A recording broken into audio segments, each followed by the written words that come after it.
naye mukama kaloba senga nali malayika nandibuuse nga nenzije ly'okyoli naye ramanyi mukama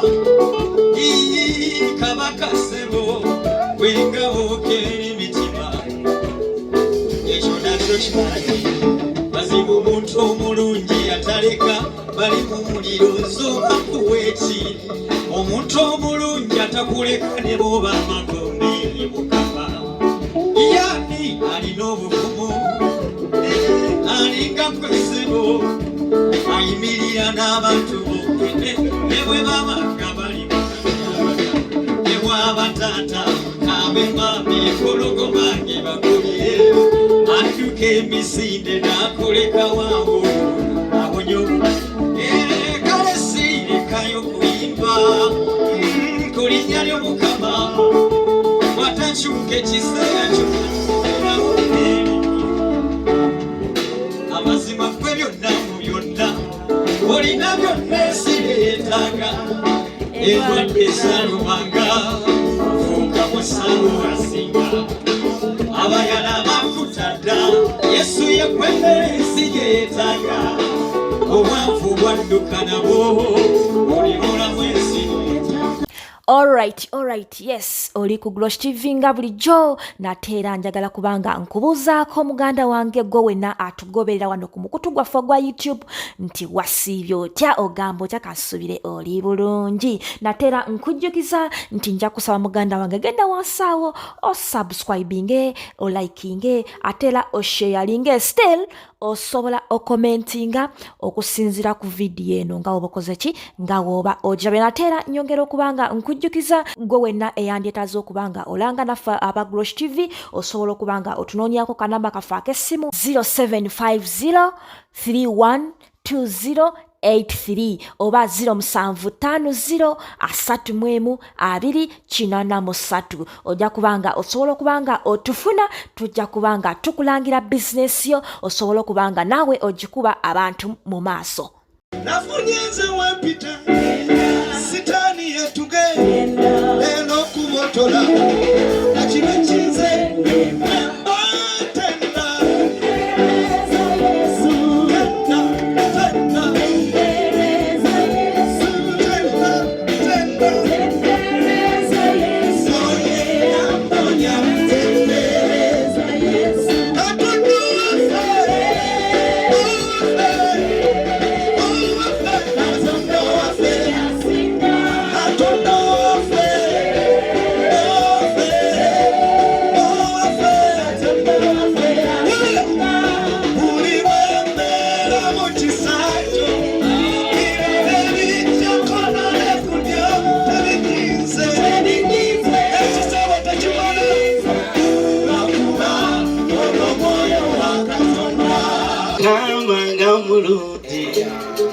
Gamulungi, Yesu Gamulungi,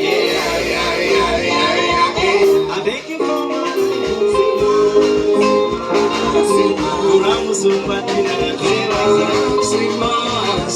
Creator, you're so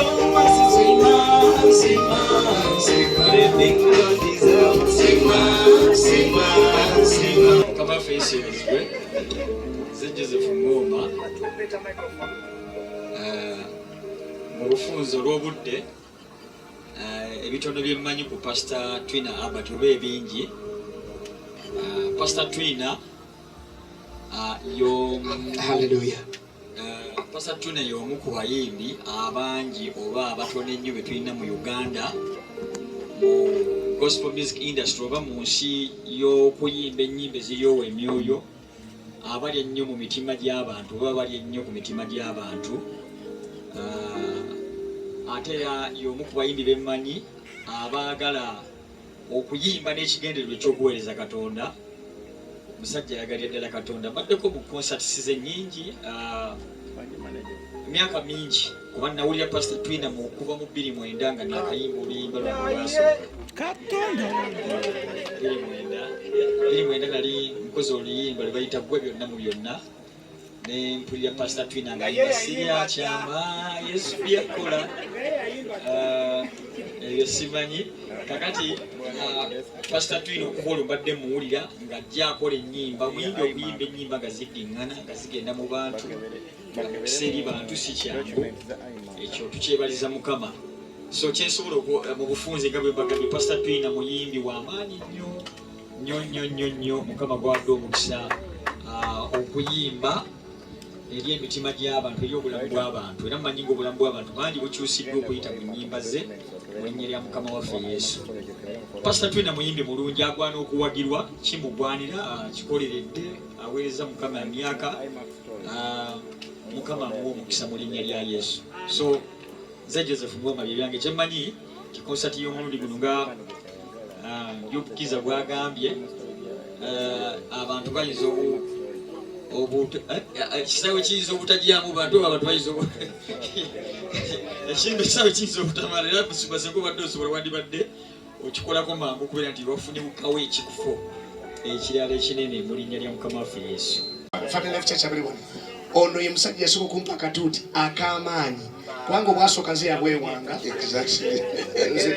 nze buli kimu nze nsooka okwekkiririzaamu abanzikirizamu batera kujja leeta era nze nava ya 3-4 nga nkeewa naye akaasooka era siryerabira ne bampa interpreter nga wa Luswayiri ne barikodinga n'enjiri gye nabuulira ne bampa kateepu buno teepu nga kaliko enjiri yange siryerabira natuuka ewaka nalisula ne Pastor Wilson nengenda mu kisenge kya Pastor yalina radio zetwatenga mu kaseti ne compact nenteeka mu kaseti neneewulira nga banvunula mu Luswayiri.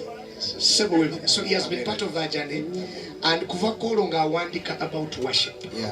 He has been teaching about worship, singing about worship, and up to now there is a reason why you are on this team for the 2025 worship concert. I love you, I honor you, and I love the spirit of worship upon your life. Thank you so much. Twanze Pastor Wilson.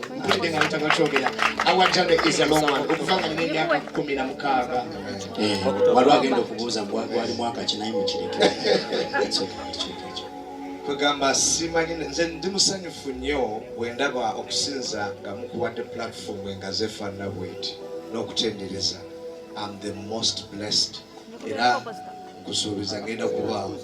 Era ewange wanaawulira okubaako puroguramu yonna ku olwo kisazeemu nga bukyali abantu tebaddiza ebyabo. Nze yebayimbira ennyimba ate sitera nnyo okuvaayo naye temufaayo ntandise okutandika na myaka ng'ebiri mbadde nzijirira naye ono bw'ava mu hockey nze ngenda okugiddamu. Katonda omulamu nembwebaza mwenna olw'okwerekereza kadde ne tubeerawo kuba musumba. Amannya bambira Titus Kuteesa. Pastor Twino mumanyidde ebbanga ddene nkyali mu ssomero naye okumumanya oyogeredde ne buli omu atya okumumanya on a personal level ndoza kati giri myaka ng'etaano Mukama yebaziwe era bintu bingi nnyo byenkuyigiddeko musumba. Concert ewedde wetwali e Lugogo yali amwaka gwedde nedda 2023 wetwali e Lugogo natambula naye mu concert eyo nga njagala kulaba bw'akikola atya naye ne baza Mukama nti era yanteeka wano ku kiddo ne tutambula ffenna. Mukama yebaziwe. So concert eno nze nzikiriza Mukama kino kyawedde dda. Manyi naliko wali mu meeting eya musumba alina engeri gy'akolamu ebintu bye nga yanjawulo era abayimbi abali wano kati eno concert yagenze dda naye bw'owuliranga nga musumba azzeemu wanika concert eddako musabe obeere ku komiti ye. Musumba alina ekintu ekyenjawulo sigenda kukyogera wano weetaaga kujjayo mu meeting olabe musumba engeri gy'akolamu ebintu bye yanjawulo ate ng'olaba nti muyimbi w'amaanyi wandibadde ogamba nti adda bwezi eri n'agamba kino kyakoze eki kyawedde dda naye olaba ng'alina engeri gy'akolamu ebintu bye nga yanjawulo. So nzikiriza Mukama nti ku lw'enteekateeka ennungi kino kyawedde dda Katonda concert yamaze dda okugikola. Batubuuzizza nti Pastor Twino mumanyidde ebbanga kinange mumanyidde emyaka mingi ddala. Emmeka ate nga gibadde myaka gyakuyiga myaka 32. Myaka 32 gyemulabidde gibadde myaka gyakuyiga. Ekisooka nga Titus bwagambye musumba buli concert abeera nakubikkulirwa kwa njawulo era bw'obeera mu kutegeka bw'otegeka naye bingi by'okuyiga by'otalabanga nadde mugamba ndowooza mukunda okutegeka ne mugamba kino ekirowoozo Katonda yakikuwadde kyennyini nti ye muyimbi abeera mu preparations from kuva ku muntu asooka agula tiketi ey'ebiri mpaka kuwa akakadde nti asobola okudelivalinga tiketi y'ebiri enakawuka so okubanga yekwatiramu buli kimu muyiribi musumba musajja muyiribi bafaani babanoonya muntu ku muntu so kinsanyusiza nnyo ekyo nkiyize n'okuyiga obukakkamu kubanga ennaku ezo nafunayo akayimba mbadde sikyabuuza kati mbadde neebuuza bwe kibeera okubanga olina osobola okuyimba ennyimba nga 10 nga bwe baddamu bwe bayimba naawe n'osigala ng'okyali mukakkamu so ekyobukakkamu kibadde kyamaanyi